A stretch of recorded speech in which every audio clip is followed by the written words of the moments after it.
सर्वांना श्री स्वामी समर्थ। आजचा दिवस सर्वांना चांगला जाव ही स्वामी चरणी प्रार्थना करते आणि आजच्या आपल्या व्हिडिओला सुरुवात करते। तर स्वामी भक्तांनो आणि माझ्या प्रिय मैत्रिणींनो, आज आपण स्वामी समर्थ महाराज काय सांगतात हे बघणार आहोत। तर स्वामी महाराज मासिक पाळीबद्दल, मासिक धर्माबद्दल, विटाळाबद्दल, सोहळ्याबद्दल काय सांगतात, त्यांचं याबद्दल काय मत आहे हे आज आपण आपल्या ह्या व्हिडिओमध्ये जाणून घेणार आहोत। तर मैत्रिणींनो आणि स्वामी भक्तांनो, व्हिडिओ शेवटपर्यंत नक्की बघा आणि तुम्ही चॅनलवर जर नवीन असाल तर चॅनलला प्लीज सबस्क्राइब करा आणि व्हिडिओ आवडला तर शेअर आणि लाईक नक्की करा। तर चला मग व्हिडिओला सुरुवात करूया। तर स्वामी भक्तांनो आणि माझ्या प्रिय मैत्रिणींनो, अक्कलकोटला स्वामींचा रोज दरबार भरत असे। स्वामी महाराज 22 वर्ष अक्कलकोटला वास्तव्यास होते। या 22 वर्षाच्या काळामध्ये त्यांनी सोहळ्याला कधीच महत्त्व दिलेले नाही। स्वामींना या सर्व गोष्टींची अगदी चीड होती, अत्यंत राग होता। स्वामींचा दरबार भरल्यावर अनेक भाविक भक्त येत स्वामींचं दर्शन घेत आणि स्वामी त्यांना भरभरून आशीर्वाद देत। पण अडचणीत असलेली स्त्री गर्दीत बसून आपलं दर्शन घेत आहे असं दिसल्यावर स्वामी स्वतः त्या स्त्रीकडे जाऊन दर्शन देत आणि आपल्या स्वतःच्या हाताने तिला प्रसाद भरवत।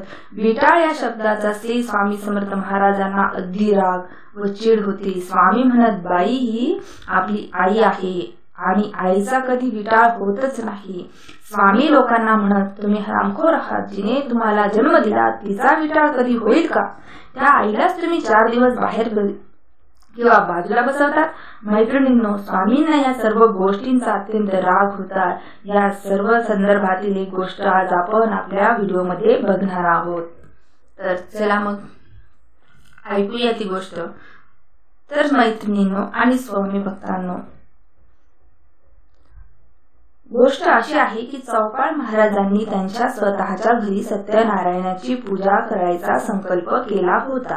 रीतीप्रमाणे संकल्पाची संमती घ्यावी म्हणून चौपाळ महाराज स्वामींच्या मठात पोहोचले। चौपाळांनी स्वामींना नमस्कार केला। चौपाळ महाराजांनी संकल्पाबद्दल सर्व काही स्वामींना सांगितलं व परवानगी मागितली। हे सर्व काही ऐकून स्वामी महाराज एकदम असे खुश झाले। स्वामी म्हणाले, सत्यनारायण तू घाल, पण जेवण मात्र मी आणेल। हे चौपाळ महाराज ऐकून खुश झाले। चौपाळ महाराजांनी आज्ञा ही शिरसावत केली आणि प्रसन्न मनाने चौपाळ महाराज घरी परतले। घरी आल्यानंतर त्यांनी घरच्यांशी बोलून पुढच्या महिन्यातील योग्य मुहूर्त पाहून ती सत्यनारायणासाठी दिवस ठरवला। पूजेसाठी लागणारे साहित्य आणले, सगळी तयारी झाली। चौपाळ महाराजांचे सर्व कुटुंब तयारीला लागलं। त्यानंतर पूजेचा दिवस उजाडला। प्रसादाची काहीच तयारी करायची नाही म्हणून चौपाळ महाराजांची मनशा थोडी उदास होती। पण साक्षात स्वामी प्रसाद आणता म्हटल्यावर प्रश्नच नव्हता। अक्कलकोटमध्ये सारळकर म्हणून स्वामी भक्त होते। पूजेच्या 13 दिवस अगोदर सारळकर यांच्या वडील वारले होते आणि ते पूजेच्या दिवशी त्यांचं 13वं होतं। इकडे स्वामींना 13वेचं जेवायला कसं बोलवायचं यासाठी सारळकर द्विधा मनस्थितीत होते, तर दुसरीकडे चौपाळ महाराजांची पूजा संपत आली होती। हे पाहून स्वामींनी आपल्या एका भक्ताला पाठवून सारळकर कडून 13व्याचं जेवण मागवून घेतलं। ते जेवण घेऊन स्वतः स्वामी चौपाळांच्या घरी गेले आणि सत्यनारायणाच्या पूजेला स्वामींनी 13व्याचा जेवणाचा प्रसाद दाखवला। सर्वांना प्रसाद ग्रहणही करायला लावला। सगळे मुकाटपणे जेवले। स्वामी पुढे बोलायची कोणाची हिंमतच झाली नाही। तर मैत्रिणींनो, अशी ही सोहळ्याची गोष्ट आपण ऐकली स्वामींची। तर आता आपण एक स्वामींची दुसरी छोटीशी गोष्ट ऐकूया। तर मैत्रिणींनो आणि स्वामी भक्तांनो, एक सीमा कसबेकर नावाच्या स्वामी भक्त होत्या। एकदा त्यांच्या मनात गुरुचरित्र पारायण करण्याची इच्छा प्रकट झाली। उद्यापासून सुरू करावं असा त्यांचा विचार होता, पण तिच्या समोर 2 अडचणी होत्या। एक म्हणजे दुसऱ्या दिवशी अमावस्या होती, तर दुसरी म्हणजे तिची मासिक पाळी त्याच आठवड्यात येणार होती। त्यामुळे काय करावं ह्या विचारात सीमा पडले। आता करावं म्हणून यावर पर्याय काही आहे का हे विचार ती करू लागली आणि शेवटी जाऊन तिने स्वामींना विचारायचं ठरवलं आणि ती स्वामींच्या मठात पोहोचली। स्वामीकडे पोहोचल्यानंतर तिने स्वामींना नमस्कार करून स्वामींना विचारणारच तर स्वामीच तिच्यावर गरजले, रागावले। सीमा, हे अडचण अमावस्येला तुम्हा लोकांसाठी असं काही नाही बरं. तुमच्याकडे पहा, सगळे कसे स्वच्छ आणि लखलखीत आहे. जा तू गुरुचरित्र वाच, पण गुरुचरित्र वाचण्याआधी माझ्यासाठी पेलाभर दूध ठेवायला विसरू नकोस. आणि वाचून झाले की ते दूध तूच पिऊन टाक.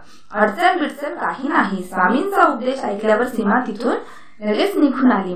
मग स्वामींनी सांगितल्याप्रमाणे तिने गुरुचरित्र पारायण वाचण्याआधी दूध भरून पेला ठेवला व पारायणाला बसली. तिचा सप्ताह व्यवस्थित असा पार पडला आणि उद्यापनाच्या 2 दिवसांनंतर तिची मासिक पाळी ही सुरू झाली.